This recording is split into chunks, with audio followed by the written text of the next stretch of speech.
Look at how weave in the closet.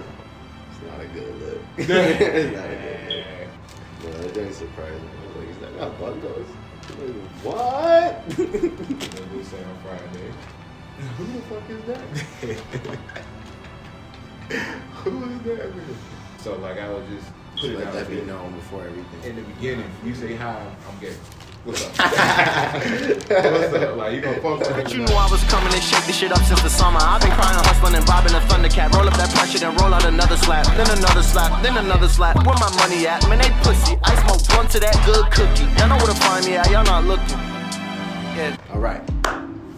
So, this right here is my friend Khai. We met 2 years ago, almost 2 years ago.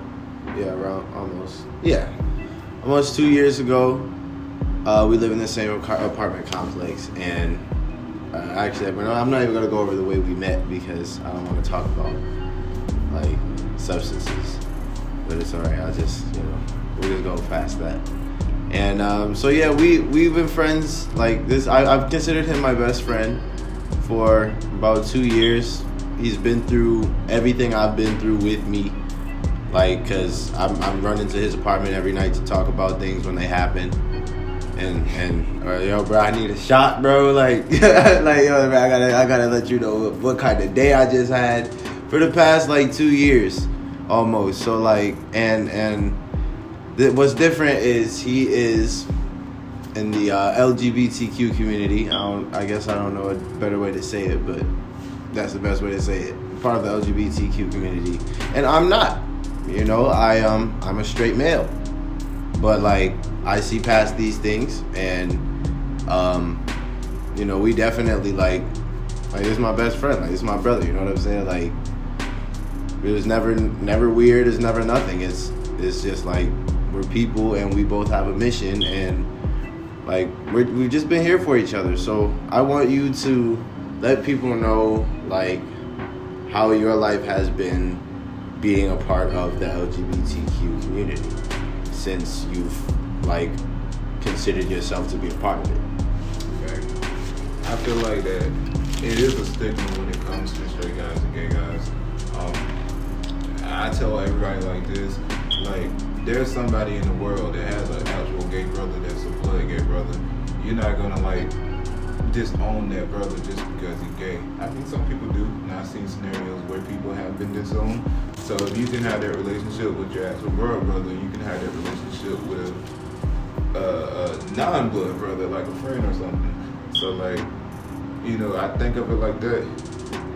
I will say, I do have a half brother that doesn't even talk to me because my sexuality, but you gotta keep pushing. Hey, my life is my life, his life is his life. I feel like if it's not, it has nothing to do with you. It's just like a support thing. That's all you can give is support.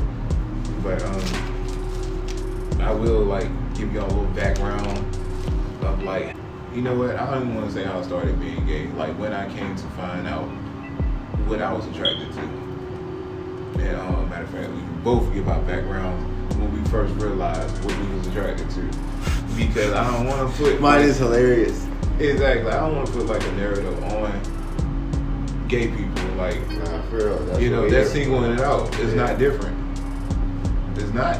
It's just because America put standards on it. So like, why can't we talk about both?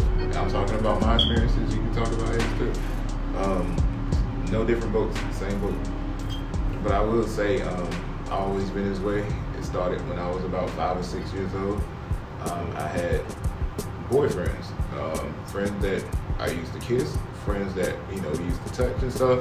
But that was just as a kid. You didn't know what you liked back then, but it was just something, urge that you had. So that persisted for about 5 or 6 years. Here I am, like 12.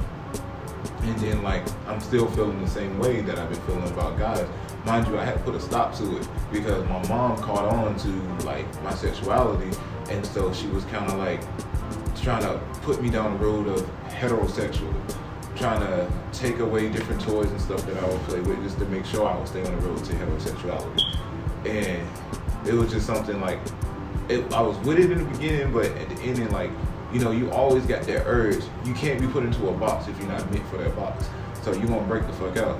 And that's what kind of happened to me. So I started breaking out the box. I had male best friends. I started liking my male best friends.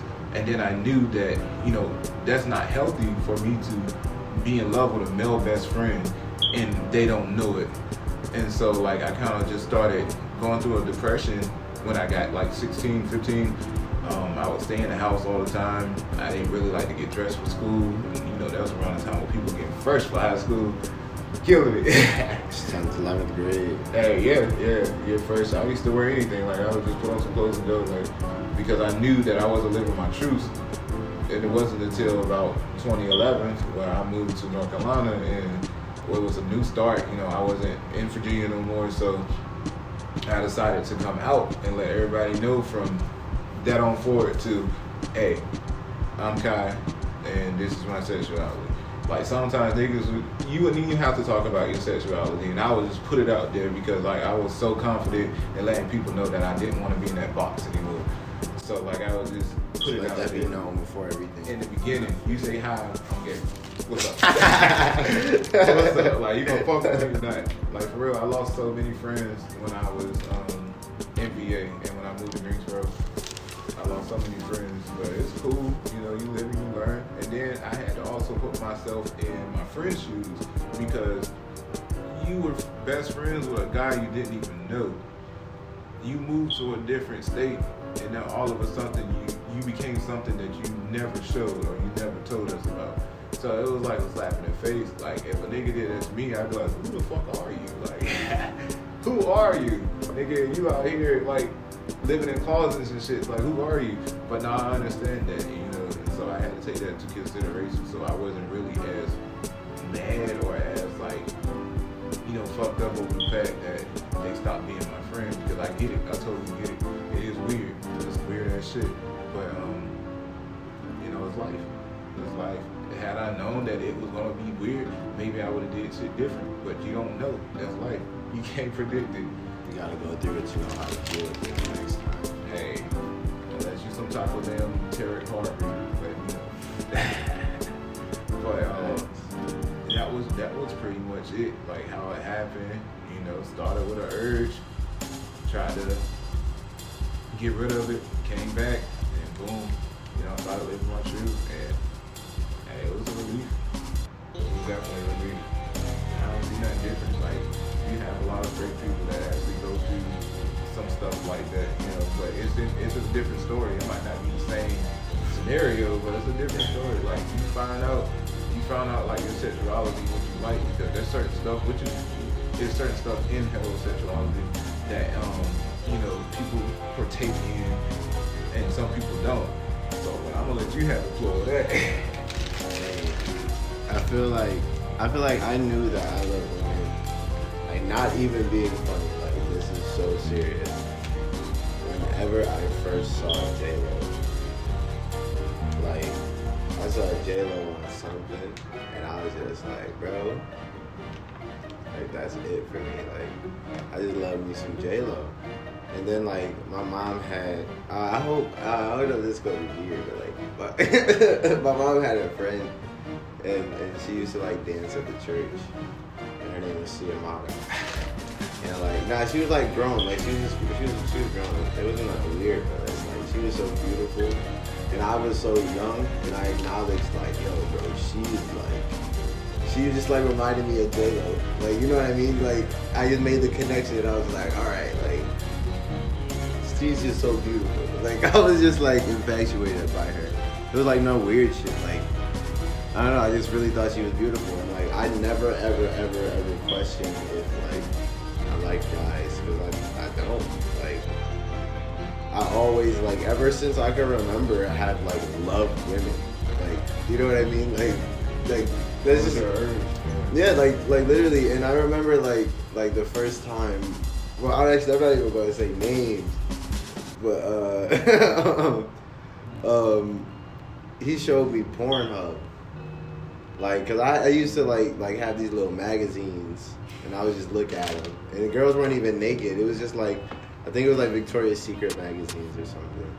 They were like, they were clothed. I was just look at them, you know what I'm saying? And then he was like, bruh, like, you know what Pornhub is? No, it wasn't Pornhub, it was RedTube. It was RedTube. He was like, you know what RedTube is? I was like, I was about to say RedTube, that new shit. I ain't know about RedTube. oh nah, bro, I was in 5th grade when I found out about RedTube. Yeah, my friend was like, yo, bro, I'm not my friend, like, Anonymous was like, yeah, bro, you know about Pornhub? Oh, you RedTube? And I was like, nah, bro. Bro opened up my laptop and showed me. I was like, yeah, bro. I knew I liked women, bro. I was immediately big butts, big boobies. Like, I was like, yeah, bro. That's all I, like, you know what I'm saying? Like, I always knew I loved women. You know what? Matter of fact, I want to go ahead and get into that right there. When you said big butts and big boobies, it's this theory that I'm thinking, like, the media pushes out everything. Like, they can control what you feel, control what you think, control what you desire. So, do you think that it was the media influence that made you like big booties and big titties because that's all the media put out? I don't know. I don't know, honestly, because, like... So, like, if you would have seen small booty, small titty little chick, would you, like, been like, yeah, I don't like her? Like, when I was young? Yeah, have you seen, like... When I was younger, yeah. When I was younger, yeah. Yeah, you'd be like, you would like her because, yeah, see. When I was younger, for sure. Because, like, now, like, old, I mean, as you know, like, I haven't, like, I don't even have, like, a type, really. Yeah, you be with the shits when you get older. Yeah, you know what I mean? I don't even have a type, like, it's, like, you know, it's more personal, like, emotional connection when I was older. But, yeah, younger, bro, I could have sworn I was going to be with, like, a Spanish woman. Because just because that was what I first was, like... Yeah, bro, like J-Lo, and then like like we were in New York, so it was like a lot of Spanish women, like Dominican women and Puerto Rican women, and they were just so beautiful to me. Then I never ever, and like I was in a Christian home, so I guess like yeah, it was just the normal to like women, but I like women, you know what I mean, like. Because even like, because you're not the first like gay person I've talked to about being gay, you know, guy. You know what I'm saying? Because like I've met other people through like fashion and everything, and we'll smoke and talk and stuff. You know what I mean? And like, yeah, like they all knew, like they all knew at a young age. You know what I'm saying? Like they all knew, and they either came out later, like you said, or like they came out early and was like wearing their mom's clothes type. I know a couple guys that was like wearing their mom's clothes to like school and everything, and it's like that's just how they just knew, you know what I'm saying? And I just knew I liked women, like because I used to, the first thing I ever got in trouble for was texting girls. Like you can ask my mom, bro. Like the most things I've ever got in trouble for was how I used to talk to girls. My mom used to say it was inappropriate. I was too young, too early, because like I wanted a girl, bro. Like. Early, like 4th, 5th grade, I was like, as soon as I got my first phone, talking to mad girls. My mom wasn't even the one to like get mad at me for like talking to girls. One time I was dating girls, but it was more my stepmom. She was kind of like, you don't need to be talking to no girls. You need to focus on school. You need to focus on your education and all that. Like she ain't like that. But no, I feel like that. I feel like it's dope now though, cause like I'm about to have a baby, and you know, like I already told you, like I want you to be like the goddad, you know what I'm saying, like, cause I mean you've already like, you know, what I mean you've helped me out in my life a lot, and like, you know, you're my best friend, honestly, and like it's just funny because like my child is gonna grow up totally different from how I grew up when it comes to their views on just like sexuality as a whole. You know what I mean? Like I did not grow up, like I can name the amount of like openly gay guys I knew growing up on one year. You know what I'm saying? Like my entire life. Because like I know, like one off the top of my head, I'm not gonna say his name because you know I have viewers and stuff, but in the church he was definitely openly gay.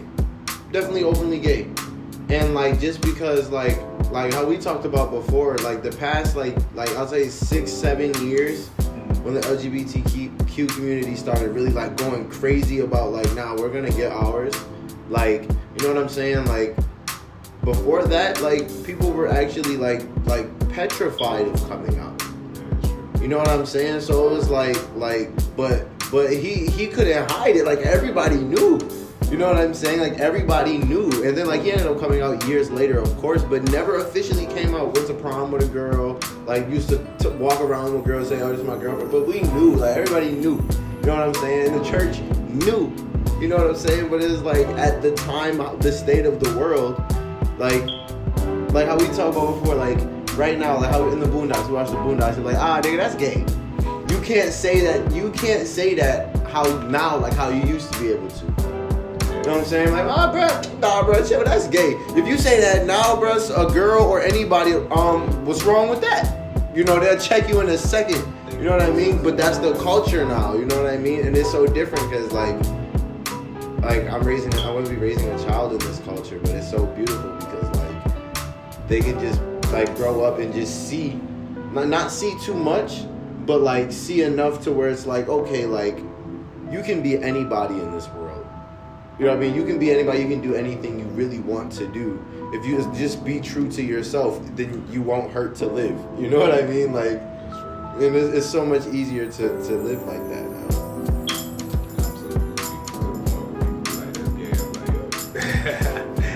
I laugh at that shit.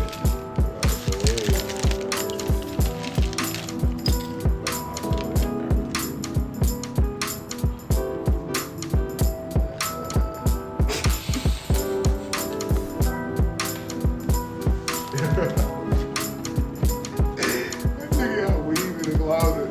You gonna be finding drawers in the bathroom. It's not a good look.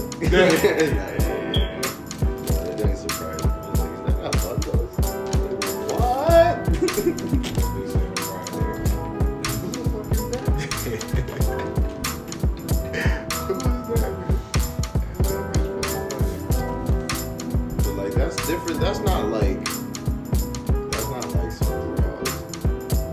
That's some hair. Like, that's expensive. It's still a feminine product that shouldn't be if you talk to somebody. It's a feminine product. I can find a motherfucking eyeliner and raise hell. It don't matter. It's a feminine product. It's showing me that somebody was here. That's all I need to do. Doing hair. Why? I have friends that do hair, and I think that's why.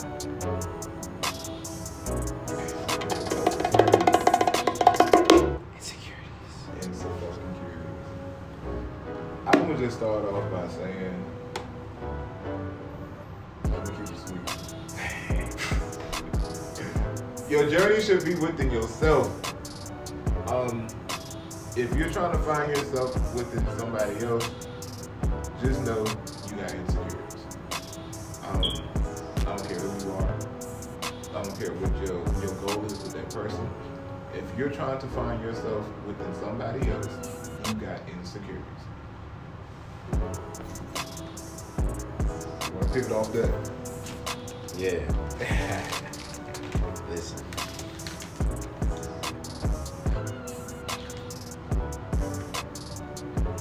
This is something I do to this day.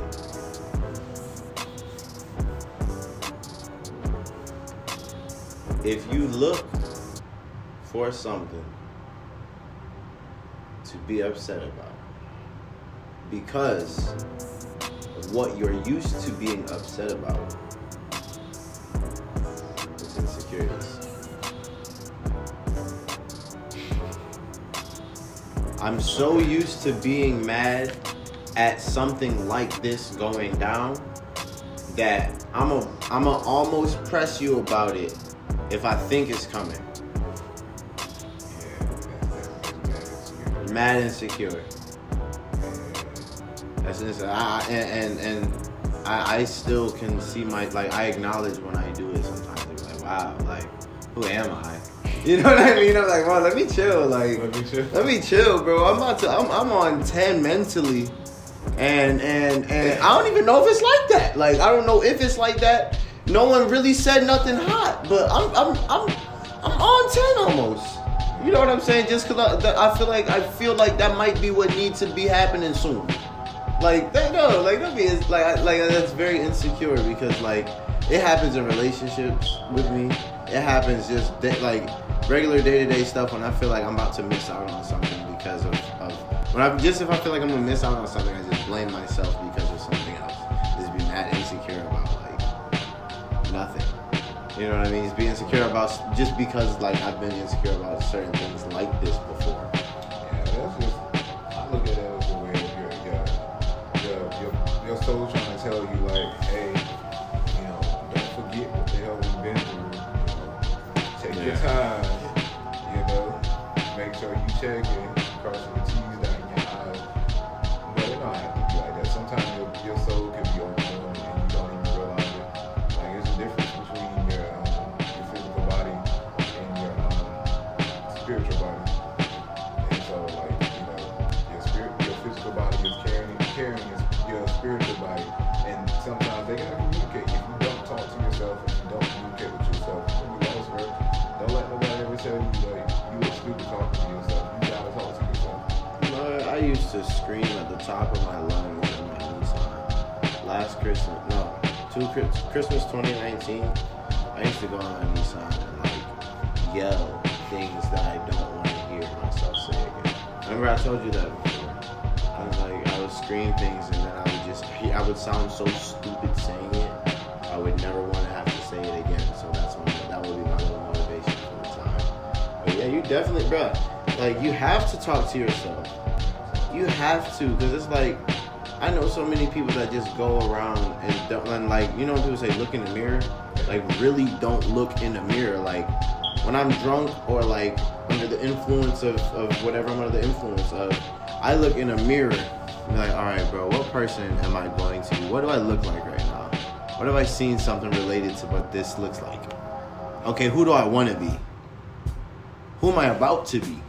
Who am I gonna let myself be? Who I'm about to be. You know what I'm saying? And you gotta do that with yourself, and you have to verbally say that in the mirror, in the bathroom, so you can hear it. Who am I about to be?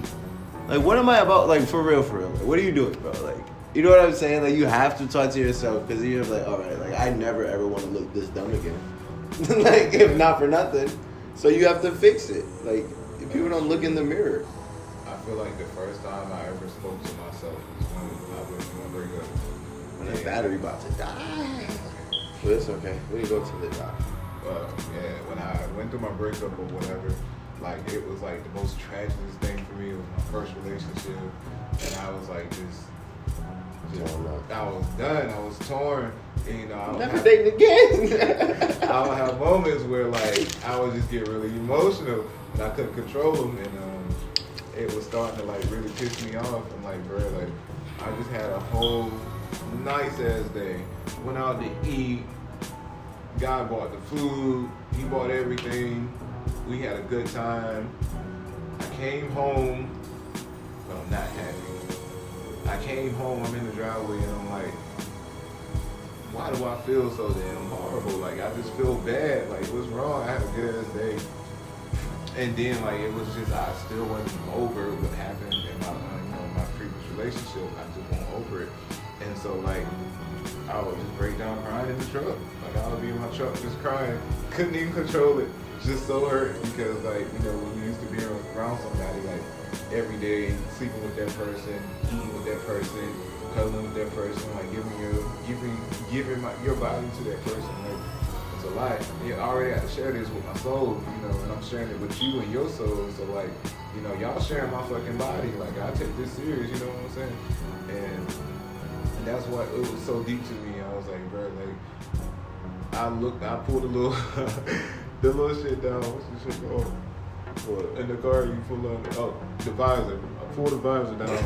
I'm looking in the mirror, and I'm just like, bro, like, you're never gonna go through that shit again. Yeah. I was like, bro, you're never gonna go through that shit again. And I was like, you're gonna be choose about who you date, if you ever decide to date. Nigga been single for about 3 years now. I was just about to say that, bro.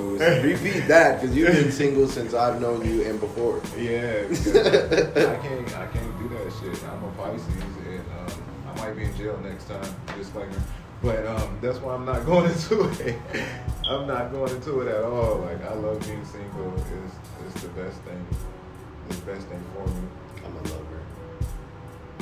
Yeah, I mean, I'm a lover too, but when it takes me to the point to where I was getting in my last relationship, I'm gonna be a jail lover. So it's either I'm gonna be a jail lover because bro, I was about to kill that dude, bro. Oh my God. I was about to kill that dude. Like, I wanted to kill him so bad. How'd you gonna kill that man, bro? Yeah. I was ready. Was plotting. What they call it, premeditated? Like, bro, I was like, bro, if I do it this way, like, he will not live. He will not live, bro.